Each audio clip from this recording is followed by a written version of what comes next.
New shades, new reading glasses, new looking glasses, a new season, United Rugby Championship, my favorite rugby competition. I called it the ABC of World Rugby a season ago. We're into season number 3. The Stormers won the first one. Munster took the second one. I could claim blood from both. Zels, it's going to be another great season of rugger. We're going to see a lot of veterans come back post the World Cup, and we're going to see the emergence of some amazing talent. Absolutely. I mean, how glorious is it that the World Cup hasn't even finished and we're already sharpening the knife and fork, mate, for a bit of URC action. I'm very excited. It's going to be great. And I mean, for those who have been watching the World Cup, and we had 1.2 million views, excuse me, last week on our show. So there's a lot of you, and we really thank you for that. There were over 150 URC players that were at that World Cup. Brilliant. And so the quality of player in the league is second to none. All the Irish players came out of that league. Most of the South African players came out of that league. And then obviously you've got the Italians. They also came out of the league. The Welsh and the Scottish. But it's a great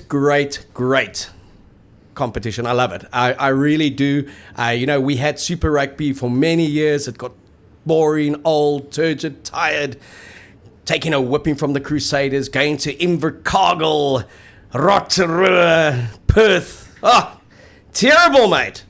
Now we get to go to Dublin. We get to go to Benetton. We get to go all over the place, and we get to host in Cape Town. So wonderful event. And we, being based in Cape Town, obviously we are particularly biased to anything that comes to Cape Town or comes from Cape Town. But we were spoilt in the last 2 seasons. 6 successive playoff games that the Stormers hosted. 2 wonderful finals, beating the Bulls, mate against mate, but not really mates. That provincial rivalry and regional rivalry. And then Munster last season, coming from 6 matches successively on the road, winning an away quarterfinal, going to Dublin and beating Leinster in the most dramatic semi-final, 16-15, and then coming to Cape Town in front of 56,600 people, and I was one of them who had given the Stormers a 20-point victory. And they came here and they won 19-14 in the most dramatic way. Incredible for the tournament. The Stormers in the first season, Munster in the second season, absolutely the same kind of pattern. Started poorly. Both of them had 1 from 5 in their successive seasons. Both came through the back door, some would say, and won the final. Thanks. Adding to that point, what I love about this comp is that it goes on, right? It's punctuated by a bit of Champions Cup and Challenge Cup rugby, but this is unlike the World Cup where effectively you have to win your quarterfinal, you have to probably win a pool game that really counts, and then a semi-final and a final. You have to win 4 on the trot in that sort of region. In this game, in this league, it really is a marathon. This is about how you start, how you go through the middle, and how you finish. You can't luck it with this thing. Well, this basically is about getting to that top 8. And when you look at the National Rugby League, they've always played their playoff system. This was where we thought the South African teams would struggle in the first 2 seasons to get used to playing an event like this, a league like this, where you can't come and shoot out 12 in a row and then be nowhere for the last 6 games. Basically have no squad left to take them on the road. Yeah. So it's balancing a squad that can play in the URC, a squad that's going to compete in Europe as well. It forces teams to pick 30, 40 players and to play them throughout. And what I love about that is that the conveyor belt of talent just has to keep on coming through. So you don't have a situation where a veteran 10, for example, plays most of the games. You can have 4 10s that play during the season, and it could be potentially that 4th 10 that finds themselves in a national team. We look at Manie Lebok's move from the Bulls to the Sharks and then to Cape Town. He started the United Rugby Championship 2 seasons ago, probably ranked 9th. As a fluff in the country, ranked 7th as a fullback. Yeah. Dobbo then entrusted him to play 10 for the Stormers, and as they say, the rest is history. Sensational 2 seasons for him, the leading point scorer in both seasons. Won them a semi-final against Ulster in the first season, got them into a final that was successful in the first season. Some would say he lost them one in the second season in those last 2 minutes. That would be unfair. I think he's a wonderful footballer, a wonderful player. But he's a Springbok today because of the United Rugby Championship. Spot on. And the kind of experience he got to go and play in 2 degrees one Saturday and then in 35 degrees the next. That's what I also love about this competition. You can go up to Loftus and then boom, off to Edinburgh the next weekend. Well, mate, last year, you'll know the fixtures better than I did, but they played at a sweltering DHL Stadium in Cape Town. Frans Malherbe, or 219 kilograms of him, was scrumming in the heat of the Cape Town summer. And the very next weekend, I believe he was in Glasgow in close to 0 temperatures, scrumming it where every time he breathed out, there was a plume of smoke. So it's a fantastic competition. Because he wasn't on the scrum machine, mate, I can tell you that. Exactly. He was scrumming at the bar for summer. So I love that about this competition, that there is that sort of, it's almost exotic in a way, how you move around the globe, and this is a great alignment for us. I think outside of the game going professional, from a South African perspective, the strategic move to move from where we were to where we are now in the URC was a masterstroke. I think it's great for South African rugby, and the competition is a great spectacle. So, and it's been good for our players, because our players, by and large, want to stay here. Yeah. Because they're now exposed to the north. Yeah. So many of our players want to come back because they know they get exposure to the north by playing for a South African team. And those who do go, kind of like a Kitsy who's gone to Ulster for the next 2 years, have said, don't say your farewells just yet, because I probably will be back for a season or two to finish my career. Yeah. Dion Fourie, we talk about Manie Lebok. Dion Fourie must be the greatest story to come out of the URC. Yeah. This guy came back from France after 8 years, had felt that his time to be a Bok had come and gone. He came back to help out with the Western Province side and be on standby if they needed him for the URC. Found himself in the URC playing. Found himself the oldest Springbok on debut against Wales a year later. And then found himself starting in a World Cup playoff match, or playing in a World Cup playoff match against France, coming on in the 44th minute as a flanker and ending with some crucial scrums as a hooker at the age of close to 38, I think it is. So what an incredible story. I mean, this is a league that is made for anyone, 18-year-olds and 38-year-olds. Yeah, spot on. Sasha Ngomazulu is another guy who's coming through the ranks, another bright star from the Stormers. And Henko van Wyk played his way into a Bok jersey from the Lions. It really is. It's a fantastic platform for all players of all ages. And then you look at, like, at Edinburgh, Aduan van der Merwe coming back to Edinburgh, adding so much to this competition.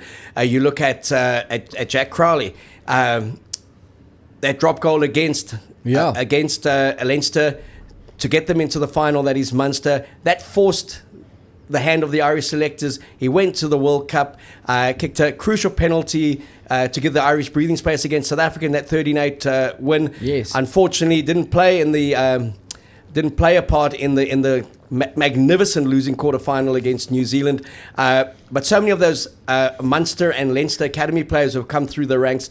And then for me, one of the big standouts, and I know his time was a bit limited, was Jack Morgan. And he's come through and he's been this inspiration for Wales. Massive. And I really do think we're going to see a far better Welsh quartet than we have in the first 2 seasons. I know there's lots of difficulties in the regional rugby. There's lots of political infighting. But there are some really talented Welsh players. And just what Warren Gatland did with that national squad in a short space of time, led by Captain Jack Morgan, has been outstanding and bodes well for the league. Yeah, and it's a competition that's already, even in its infancy, is showing a great feel for reading the room. Because you've got, we're in a competition where after 2 seasons already, they've identified the qualification system for the Champions Cup as being something that needed some work. We've had a look at the Shield system, how they're going to award the Shield at the end of the season. That's a recent change. So from now on, to win the Shield, you have to beat the other teams in your Shield. Those are the only games that count towards it. So to win the South African Shield, the Lions would have to have the best record against the Stormers, Sharks and Bulls. I think that's fantastic. I think the European qualification, only having the top 8 teams qualify for the Champions Cup as opposed to the Shield winners and then, the rest of the top 8 teams. That's something that cost the Sharks last year. I think Cardiff qualified at the Sharks' expense, even though the Sharks finished higher on the standings than them. So it's a competition that shows a good feel for, like I say, reading the room. People can relate to that, and I think people recognize that sort of like innovation, understanding how, the fan base wants to see that sort of team get rewarded. A team that dominates their rivals wins the Shield. A team that finishes in the top 8 is rewarded. There's no grey area, no subset rules. It's as simple as that. And I think this competition is only going to grow from strength to strength. And just the kind of improvements that there were from season 1 to season 2, and we saw that in the build up to the playoffs. Record crowd attendances, record audiences. Such a living kind of league when it comes to inclusivity, when it comes to wanting everyone to come and watch and be part of the game, welcoming it. It's not an occasion, not a one-off event. Their communication that you just see, it speaks to anyone who loves rugby is welcome. And it's not just from one particular region or one particular territory. It's saying this is a league to watch. You're going to see fantastic rugby throughout the season, and you're going to get dramatic playoffs. And we look at that first season, Ulster coming to Cape Town, Amani Lebok adding the conversion in injury time with the last kick of the game, 17-15 win. The Bulls going to Dublin, somehow stunning a very good Leinster side. They would go on to play in the Champions Cup final the next week and lose by a point in the last minute or 2 points to La Rochelle. And then last season, again, we saw that dramatic semi-final, Munster going to Leinster. Leinster again losing it with a late kick. That was from the fly of Crowley. And then we had that final, Stormers against Munster, against all odds Munster, down 7-0 early on, then 14-12, and went on to win 19-14. But the vibe that was in Cape Town for that final, it was bigger than a test match. The closest I felt to that kind of week was when we hosted the World Cup in 95, when I've been at World Cup events coming into playoff weeks when the host has been there. It was just absolutely brilliant. And the way, especially in South Africa, we've seen how the cities have embraced it.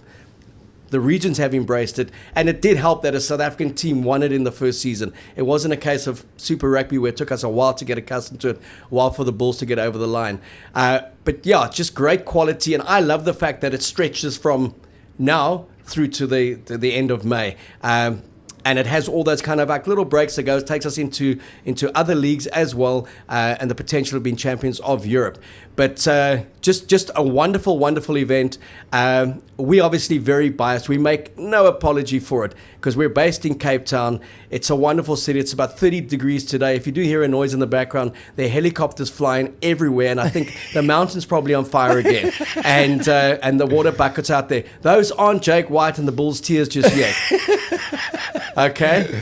I had the privilege of being in the President's Suite of the Stormers on the eve of, on the day of the first URC final, and I wished everyone well. And the Stormers obviously had beaten the Bulls twice in a row that season. And Willem Strauss, lovely man, the president, wish me well. I said, I wish you well as well.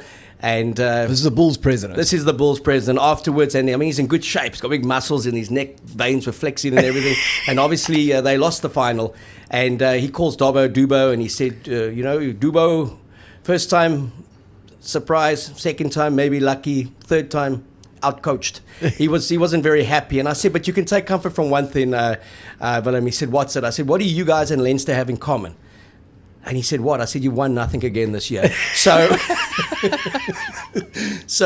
both of those proud clubs. Yes. The Bulls and Leinster, a lot to prove this season. Leinster, I think they're going to be taking this league a lot more seriously than they have in the past. Yes. Because they've fallen short at both times. The Irish national team fell short. Leinster fell short in the Champions Cup. This is the one they want to win. They've never won the URC in the first 2 seasons, and that's very unlike Leinster. The Bulls, the checkbook just keeps on flowing from out of Pretoria. They just keep on buying players, bringing players in. They were very, very strong in that first season, particularly disappointing last season. Marcel Coetzee back to lead them. A lot of pressure on Jake to turn it around this season and get results. Yeah, definitely. One thing you spoke about there, Leinster, to take the competition more seriously, they're going to have to. Stephen Kutzoff has been added to Ulster. Leinster have lost their talismanic fly half, and you get the feeling like the winds of change are in the air. So Leinster are getting Jacques Nienaber involved from next season, obviously, and I think his defensive nous is going to add a massive string to their bow. And and then down here in South Africa, there's a lot of pressure building, I suppose. I mean, the Bulls, like you say, have really tooled up. They've added Willie Leroux, Will Carlo joins there. Tight head has been a real issue for the Bulls. They've been searching for somebody to anchor that set piece. And that has the potential to radically change how effective they are in this competition and whether they get back to being guys that can boss people around. So a lot of IP there. Gary Gold has joined the Bulls as a defense coach, and they're looking pretty good. The Stormers have kept the majority of their guys. Obviously, they lost Stephen Kitsoff. Marvin Ory's gone to Perpignan, but the two-time back-to-back finalists and the one-time champions will be eager to get back to the last game of the season. Look, I got to tell you, everyone looks good in preseason, eh? So true that. Let's wait till it really starts, and it's all starting this weekend. The Lions, the big thing for me, they will host the Stormers in Johannesburg. Is this going to be the league season that we see the Lions finally produce another Springbok? Let's hope so, man. I've got a soft spot for the Lions. I love. There's an element of their brand that I really enjoy. You know, they've embraced being the sort of underdogs. But you're the underdog when you lose every second week. So that's not really embracing it, eh? Yeah. That's just kind of adding to the constant mediocrity that comes with a lack of results. Yes, so the results haven't been coming, but there is something building there. There is something building at the Lions. I'm a huge Jordan Hendrickse fan. Henko van Wyk is a nice player that came out of there. That young flanker that came through was bossing people around. I think it's Ruan Venter. Very lovely player. The Lions, for them, they've just got to beat South African teams. That'll be their number one priority, is to actually push somebody around in the SA Shield. And first up is the top SA team without their Springboks. And they've shown, last season, and we're not mocking the Lions. We love the Lions. We love all the South African teams. Actually love all the teams in this competition. Yeah. It's they all bring their own flavour. But we are absolutely biased towards the Stormers. We do live in Cape Town, by the way, if you haven't you may have mentioned figured that out. I may have mentioned that a few times. But the Lions have shown an ability to win at home against some very good overseas teams. Yeah. So what we've seen in the competition is how hard it is to win in another country. Yes. Teams come to the Republic and they get dominated. South African teams go up north and it's not that easy. The Stormers, they're still looking for a win in the valleys of Wales. I don't know what happens to the Stormers when they go anywhere near Cardiff, Swansea. Which is surprising because it's windy and rainy here. Newport, baby. A few of them get knocked out. Glassjaw. A few of them have a good time, but they don't get results. So I think, 2 draws? Yeah. That will be big for them when they go on tour, is trying to get a result there. Yeah. Or they could say, thank goodness we got that out the way in the first month of the league, and we can now get on with our season. Yeah, absolutely. Maybe lay off the beers on the way there. But definitely. And that's a nice wrinkle, right? It's not like the two-time finalists fly into Wales and just boss teams around.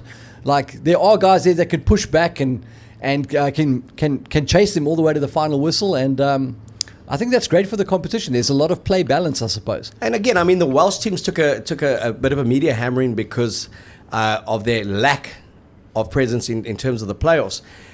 But it wasn't easy to go there and win in the league. And it isn't easy to go there and win. Yeah. Often you're not playing on grass. Our players have struggled with that from South Africa.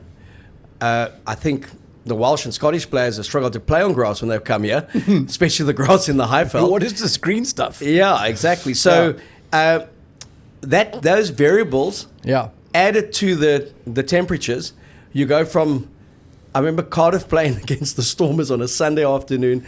They took a 43 defeat, and they had to fly back that Sunday evening. They couldn't even get to Caprice in Camps Bay to enjoy a wonderful sundown and enjoy our beautiful hospitality. They had to be on a plane that I'd have taken that beating. That's like us going to Cardiff, 2 degrees. It's bucketing with rain. We take a beating, and they don't even let us into Mary Street. Come on, guys. At least then let them go out and have a good time. But yes. I'm really thinking that there's going to be a bigger effort from the Welsh teams. I think Warren Gatland's arrival has been big. Massive. For Wales. I think he's got the players on side again, and we said in the beginning of the show, Jack Morgan especially is the kind of figure, but like we've had Siya Kolisi in the national setup. Wales needed something post Alan Wynne-Jones and that era of player to say, this is a new challenge. It's a new era, and it's a new breed of Welsh player that's coming through. And I loved even watching the interviews with Jack Morgan and some of the younger Welsh players and who speak Welsh and conduct the interviews in Welsh and English. And Brilliant. it's just that, it kind of just gives you that fire in the belly, and it tells you about, this is tribal, man. And this league is tribal. So when the Stormers lost to Munster, some people overseas said to me, oh, South Africa must be shattered. I said, in Pretoria, in Durban, in Bloemfontein, and in Johannesburg, those players are cartwheeling. And those coaches are cartwheeling because Munster won. Correct. There's a national vibe, for Ireland, for South Africa, Scotland, Wales, and obviously Italy. But there's a provincial/club tribal vibe that is so much stronger when it comes to these competitions. The Bulls do not want the Stormers to be successful and vice versa. Correct. They would rather an Ulster successful or a Munster successful. Spot on. And I think the same goes for those teams. Yeah. I mean, you look at the congratulatory message that was sent by Munster to Johnny Sexton. Thanks for the wonderful memories and an Ireland jersey. You go down as one of the greats. Thank goodness we don't have to see you in the blue jersey again of Leinster. So it's like there's no love lost there, you know. So that rivalry is massive, and we're going to see that come to the fore this season. And I think the more that South Africans become aware of who these teams really are, outside of knowing them as an extension of who plays for the national teams, the respective national teams, and then the public in those territories starts understanding that there's another tier below the Springboks, and they're very good players. And some of them may never get to play for the Springboks, but they become exceptional players at domestic level, and kind of become seasoned campaigners that add so much value to the strength of one of the regions here. Yeah. You spoke about that tribalism. It kicks off this week for South African teams. The Stormers are at the Lions Den in Joburg, playing the Lions. That kickoff is Saturday afternoon. There's a World Cup playoff game on Saturday evening, so it's a great precursor, absolutely, to the Springboks playing against England, and that's going to be the Lions against the Stormers. And I'm telling you, the Stormers are going to give them a very, very good first up, comfortable beating. Woo! I'm going to go the other way. I'm going to back the kids from Joburg. The Big Smoke. The Lions. In the Lions Den. This is like their biggest game of the season in a way, because they literally will judge themselves from week to week. Look, they've done it before. They've started well and then they've just faded. The Stormers have done it before where they haven't started well and they've kind of completed it. I'm not going to go score specific in this first round because we've got nothing to base it on. I'm just going win or lose when we look at the fixtures. I'm going the Stormers. I'm going the Lions. To get a valuable 5-point return. I'm talking bonus point, baby. Bonus! And not losing bonus point. I'm talking a 5 league points, and I think the Lions may even pox 1 for 4 tries. It's going to be a high-scoring game. The Stormers start strong. They take an early lead. No, they don't. The Lions start strong. Okay. They streak into the lead. Right. The Stormers come back. They push them for 80 minutes. 5 meters from the try line, knock on. The Lions clinch it. Okay. I've got the Lions for the win. Next up. All right, so that's really the only tribal derby that we've got in the first weekend of United Rugby Championship. Let's kick off with who starts it. Zebra at home to Ulster. Yes. Zebra never easy to beat at home, but I do rate Ulster. They've got a lot of depth in that club. They won't have any of those World Cup players available for the early rounds. But I've got them to be too strong again in an entertaining game, and they'll start their season well. So Ulster to take that one. You've got Zebra. I've got Ulster, but let me say this, for Zebra and for Benetton, there's a lot of talk about Italy's future in the Six Nations and didn't acquit themselves well at the World Cup. Internally, there'll be some desire to lay down a marker and to say, hey, we are not pushovers, we're not speed bumps, you can't just run over us, we can play some rugby. So I'm not saying it's happening in week 1, I'm not saying it's happening to Ulster, I'm just saying the Italian teams, this is their chance to make a statement. And for them, they just need a win.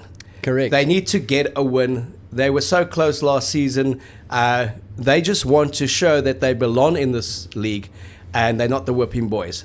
But unfortunately, in this opening round, history's not going to change and they're going to take a beating. The lads from the north of Ireland, Ulster, are going to do the business. Then we got Connacht, one of my favourite teams, out of Galway, up against Ospreys. Yes. To me, just home ground advantage gives it to Connacht. If it was in Ospreys, I'd probably say it's going to go to the Ospreys. Where's your money there? Yeah, Connacht without Mac Hansen, not the same thing. But I agree with your sentiments. I think they're an underrated team, quite gritty. I'm going to give them the win over Ospreys. Well, the Brumbies in Australia without Mac Hansen never been the same team. So, what a great player, what a great acquisition to Connacht, and a very dangerous side, Connacht. We spoke about the Lions and Stormers, and we got the Dragons at home against Edinburgh.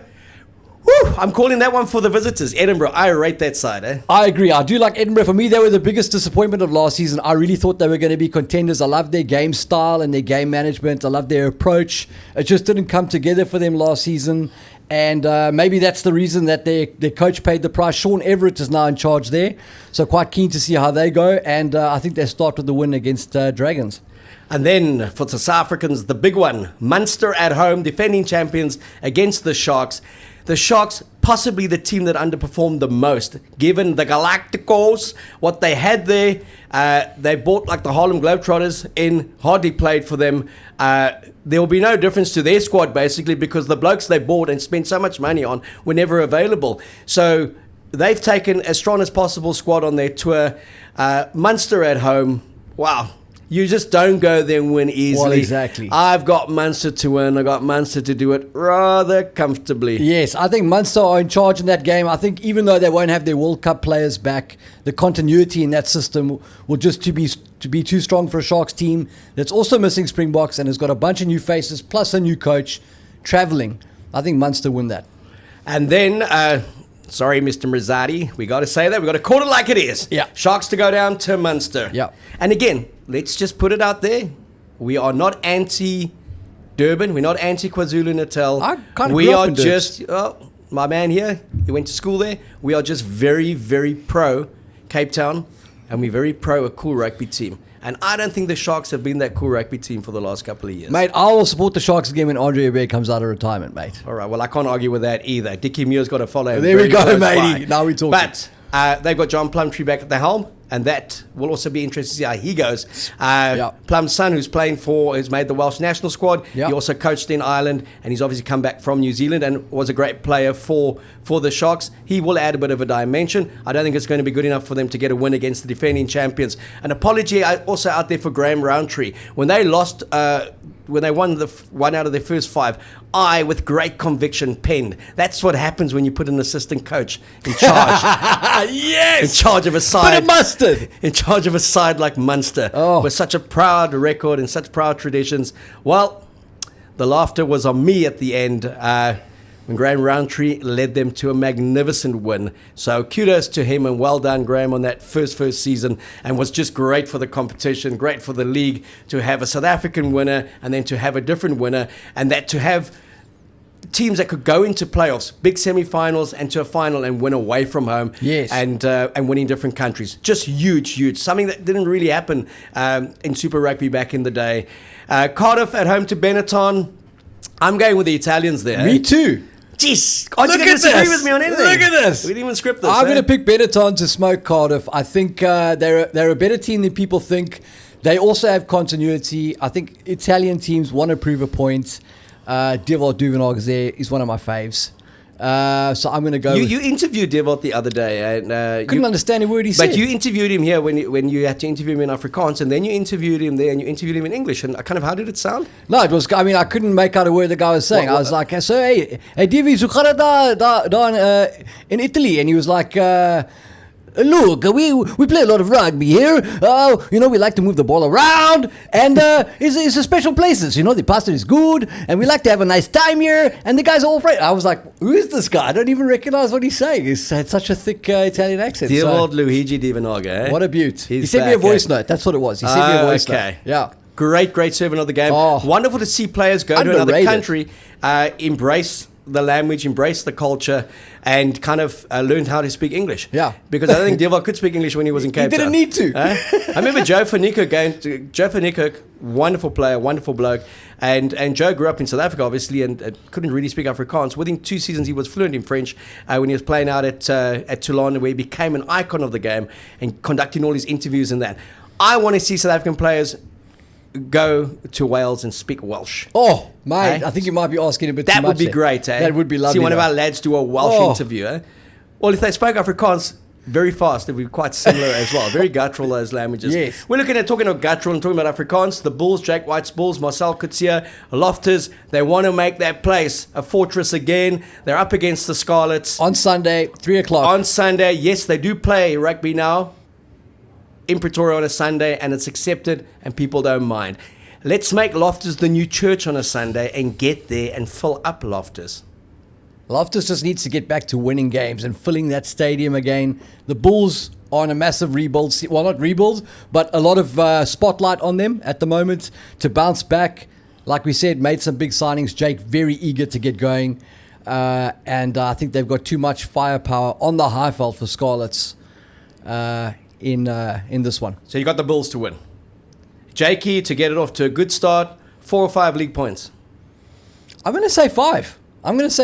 Bonus point win for the Bulls. Yeah. We're in agreement in this first round of URC, and we're going to wrap up the weekend with a very good game. Glasgow Warriors at home against Leinster. And while this Leinster side has shown in the past, they can take 15 of those internationals out. They can take the season pros there and the academy players, and they can take them on the road, and they can be very competitive. And I think they've lost none of that. They've had a good preseason.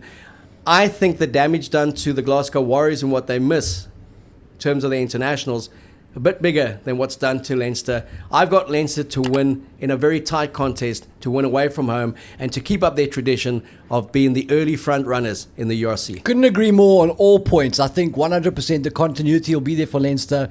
Glasgow rely, I think, more heavily on their internationals. And I think it's going to be a cracking game, though. I think it will be close, but I think Leinster win. All right. Every week, Zels and I will be in chatting about the URC.